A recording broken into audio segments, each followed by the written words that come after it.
of when buying real estate in the Turks and Caicos Island. Actually, I'm only going to be speaking about 3 things that you should take note of. There are many things that you can take note of, but just for today's sake, I just want to go over 3 things that I think are very important that will be beneficial to both buyers and sellers understanding when they are buying or selling real estate in the Turks and Caicos Islands.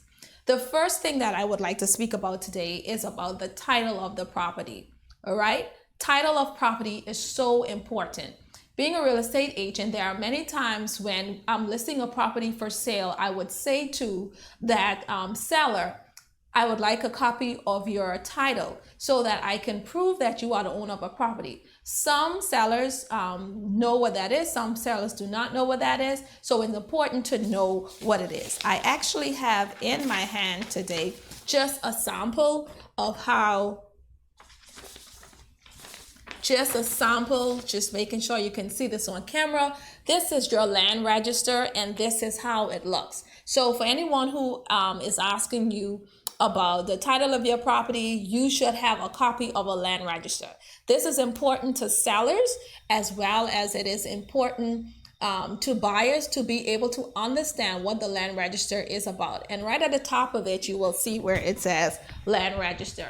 Now, I'm not going to be speaking about everything that's on the land register today, but there's just 1 or 2 important points that I think that you should know that is very important that we should go over. So this is how your land register looks.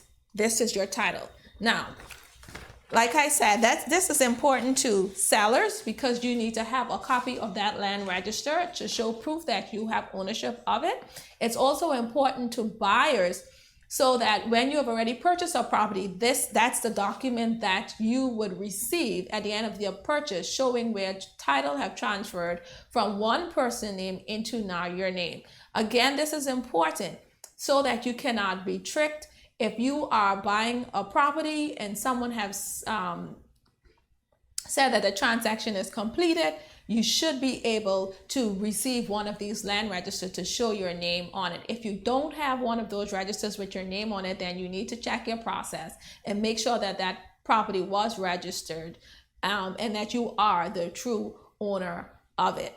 It sounds like something simple, but we've had many cases where persons cannot produce a copy of the land register, and it's just because the registration has not been done. You can obtain a copy of your land register through the land registry department that is in Providenciales or in Grand Turk.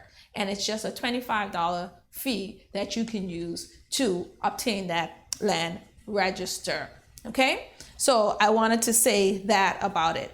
So another note, just talking about the land register, if you are selling a property on the land register, there is a section that will say to you, usually it's right under here. Of course, I have most of the things marked out on this for privacy purposes, but right in this section under the proprietorship section here, you should be able to see where it says as if a certificate have been issued.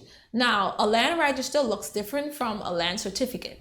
But the land certificate is very important because though that was the original document that used to be provided to you from the land registry department. So you can actually have a land register and you can still have a land certificate. All right, a land register and a land certificate. Okay, but if you have a land certificate, you need to know that that land certificate, that original land certificate, will have to be produced at the time of a sale.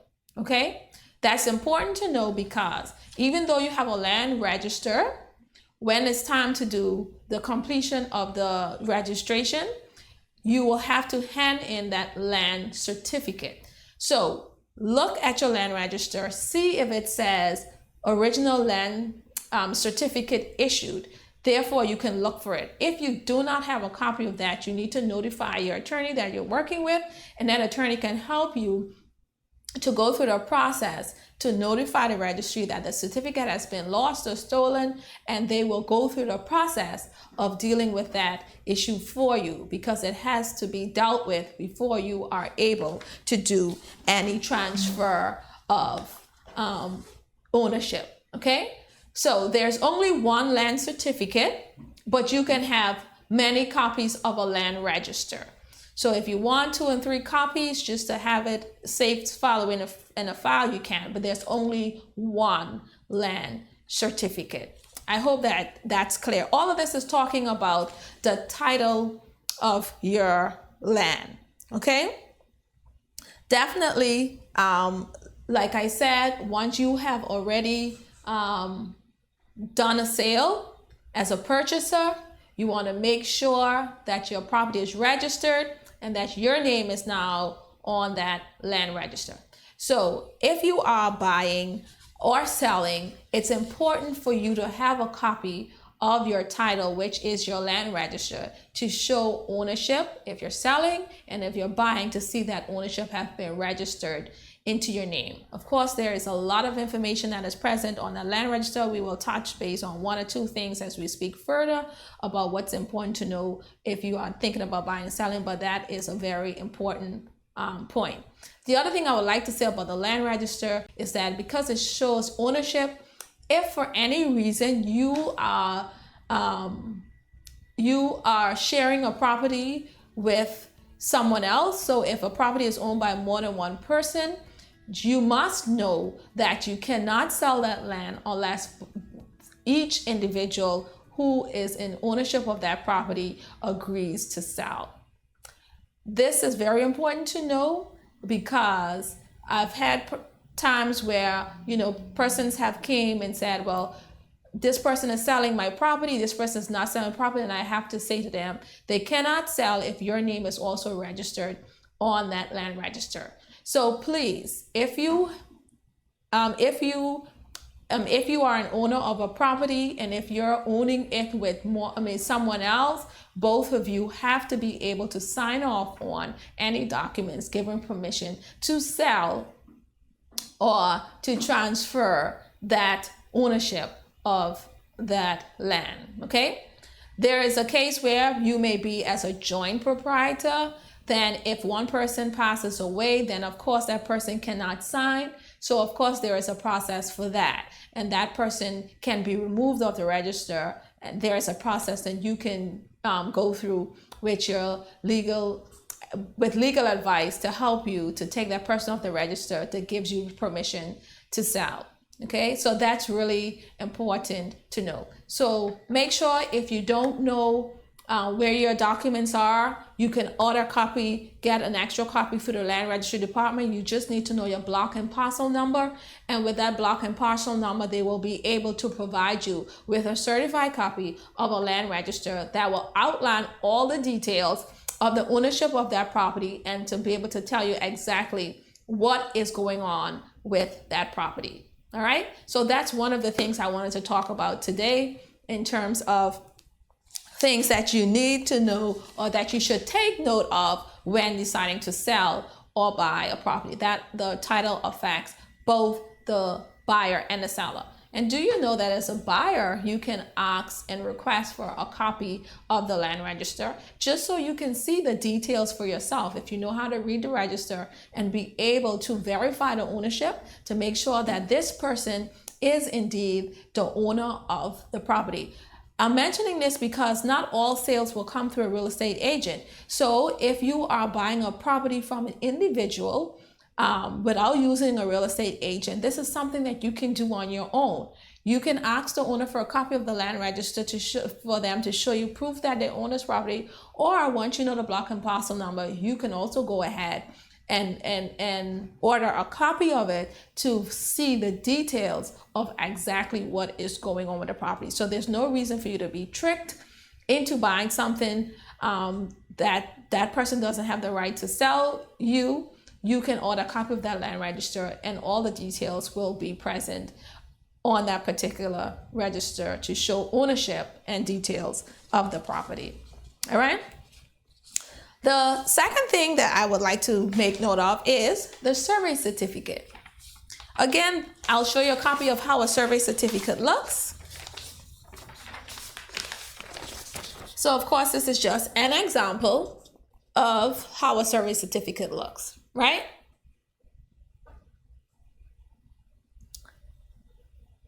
So that's survey certificate. So basically, the survey certificate will outline your boundaries for you.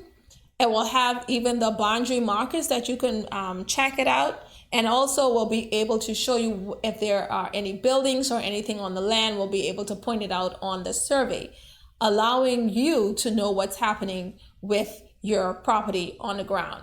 So I'm hoping that you saw this. Now, I brought that to your attention because this is another common thing that we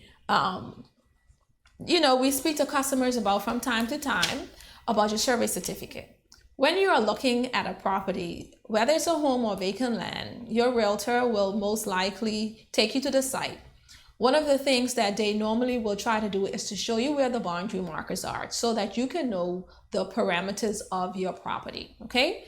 If your property has 4 corners, they will show you the 4 corners. If they have more than 4 boundaries, they'll attempt to show you that. Sometimes those boundaries are not present at the time, but what they normally will say to you is that before a sale is completed, that you will receive a survey certificate. So that may be one of the conditions that will be in your offer agreement to ensure that a boundary certificate is provided on or before the closing date. Vernica, why are you saying this and why is this important? You can make sure get that boundary certificate before your property close, before you turn over all the sign all the closing papers, before you hand over that check. You can make sure, verify that these markers are in place. Your attorney is working for you. Your attorney should be able to receive a copy of that on or before the closing day. You can get that survey certificate. You can go back out to the site and you can be able to verify those boundary markers and check it against where you say that you are purchasing, just to make sure. All right, this is important. I know of cases where persons, have forgotten exactly where the property starts or stops. And at the end of the day, they're trying to figure it out and make guesstimates. You don't have to guesstimate. Your attorney will provide you that document as a part of the closing documents, and you will have that to be able to verify your boundary markers when you go back to that site. Okay. One thing I would say about boundary certificates as well is you want to make sure you have an up-to-date certificate, because things may have changed since you last did the sale. So for example, I may have purchased a property in January of this year, okay? And then there's no reason for me to bill on that property. And for me to have used the property, I may have not built on it or anything else. I've decided to sell my property to someone else.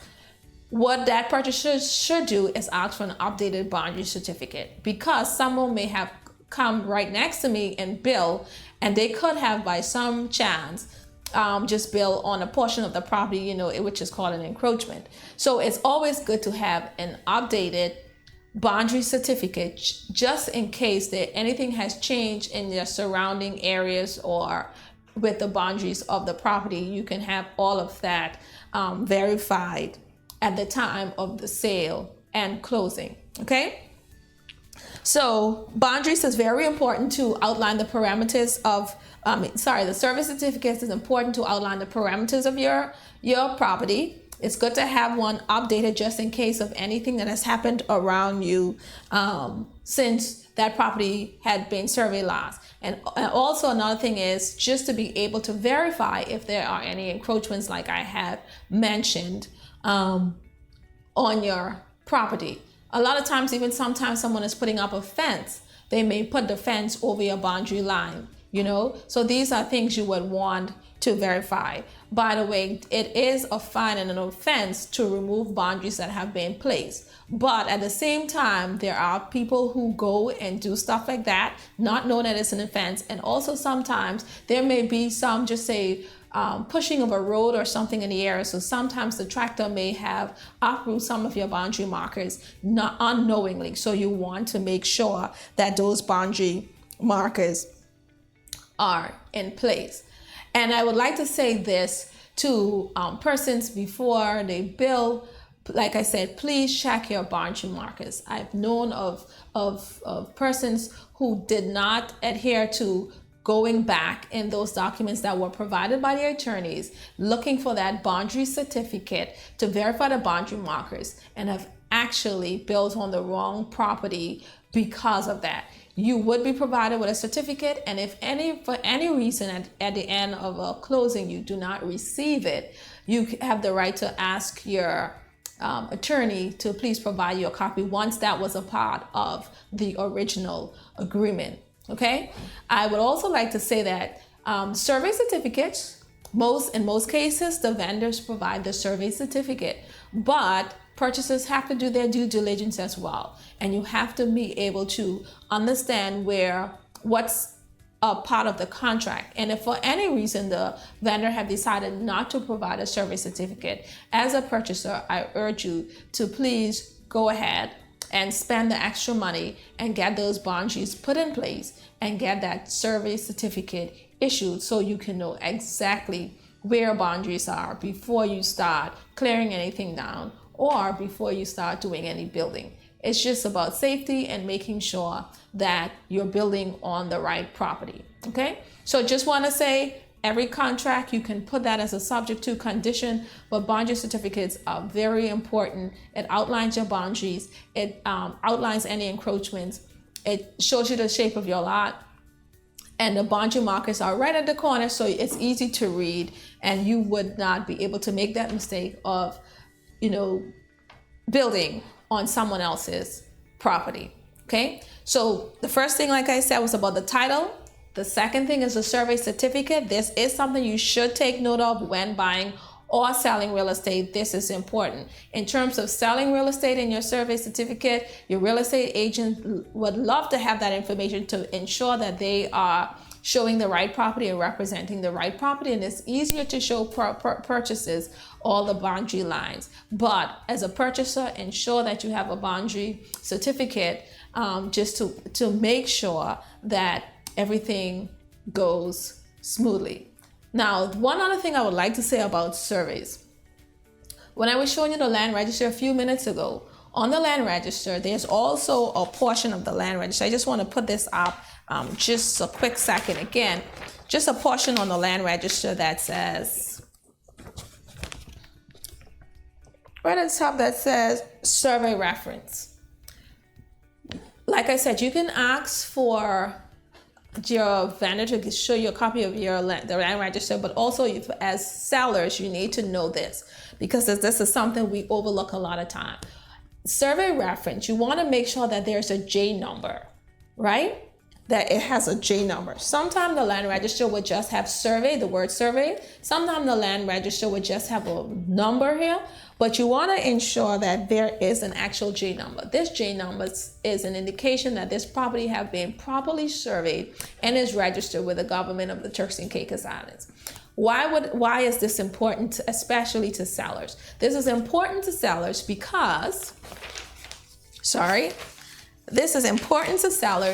because, when you are selling a property, one of the conditions, like I've said before, that a purchaser may ask for is to ensure that the survey certificate is provided on or before closing. Okay? This can run you into additional costs if this property was never surveyed before. This happens a lot more in the outer islands of North and Middle Caicos, etc. This is where I'm seeing it a lot more than in Providenciales, but it does exist in Providenciales as well. But so especially if you're buying on outer islands, you want to ensure that that property was surveyed before. And looking at the land register, that's going to help you to indicate whether or not that property was or was not surveyed. So for someone who is selling, a regular survey certificate may cost you, I'm just using just an example amount because I'm not a surveyor, so I'm not quoting you to say this is the exact price, but for reference sake, a survey may cost you, just say, $1,200, okay? But if that property was not previously surveyed, it can cost you a bit more, because now it's not just about going out there and verifying the boundaries again and putting and replacing any boundaries that were not in. You're actually now going through the process of surveying this for the first time, registering this with the Turks and Caicos government, which is also a fee, and then the government has to come and check and verify the work of the surveyor, and this is going to increase your cost in having this survey done. This is a common issue we find with some vendors, because sometimes when they're selling their property, they may ask, what is an approximate cost of getting my property surveyed? We may be able to provide an approximate cost at the time. Not if you don't realize that property have never been surveyed before, then the person can be quoting you with misinformation. So this can also delay your closing, because the time that it takes to rectify and survey this property in the correct way with the government may also take a longer time. So where it is, for a regular survey, it may take you probably a day, 2 days to get a property surveyed, just if it's a small parcel, of course. If you're looking at acres and acres of land, there's more to that process. But it can take you a few months. It can take you 3 months. It can take you 4 months to get a property survey. So that will also delay the sale of your property if you did not have your property surveyed correctly in the first time and register with the Turks and Caicos government. So that's something you want to look at. I thought I would mention it to you because we're seeing more and more of that. So it's not that you can't sell your property, but it's just something you need to look into so you can plan ahead. So where you think you may be closing on a property, say within 30 days, you may now be looking for a longer period of time. And this is something you would have to explain to your buyers to let them know of the situation, just hoping that they are willing to wait until this is rectified. So just want to reiterate that one more time. If you're selling your property, especially on any of the outer islands, and you feel that you've received that property from your great-great-grandparents or someone that you have purchased a very long time ago, and you're not sure if it's surveyed, you want to look on your land register, look to see if you see a J number, just as an indication that this property is being surveyed. Of course, that you can also order that through the registry department as well. If it doesn't have a J reference number, then you will want to question the surveyor to ensure to them that they are registering it with the Turks and Caicos Islands government as well. You don't want to just have a land that say it's registered. You want it to be registered with paper and to be able to the government to have a record of it. All right. So that's important to know about survey certificates, registering your property. Okay. So that's the second thing I would like to say. All right. And then the third thing that I would like to bring to your attention that you should take note of when you're buying real estate in the Turks and Caicos Islands. This is something that a lot of people ask about foreclosed properties. But I just want to say a few things about foreclosed properties today, just to give you a better understanding of it. I'm not the expert, but at the same time, I want to bring to your attention some of the things that you should take note of if you're looking to purchase a foreclosed property. So the first thing I would say that most foreclosed properties are sold as is. So if that property have an issue, most times it is sold as is. So you have to be prepared to take on any issues that property actually would have. All right. So that's one of the things I want to say. The second thing is, because we were talking about encroachments before, you have a number of foreclosed properties depending on where it is located.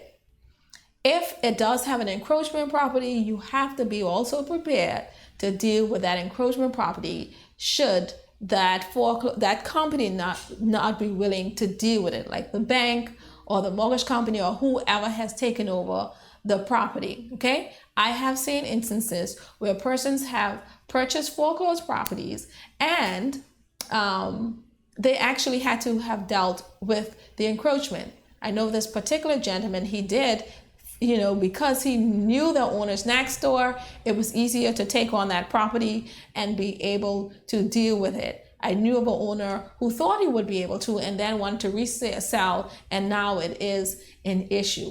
So just want to say these are things that can come along with foreclosed properties and being sold as is. I'm not saying that all foreclosed property will have an encroachment issue. No, I'm just giving you an example of something that can be a part of as is within a foreclosed property. All right.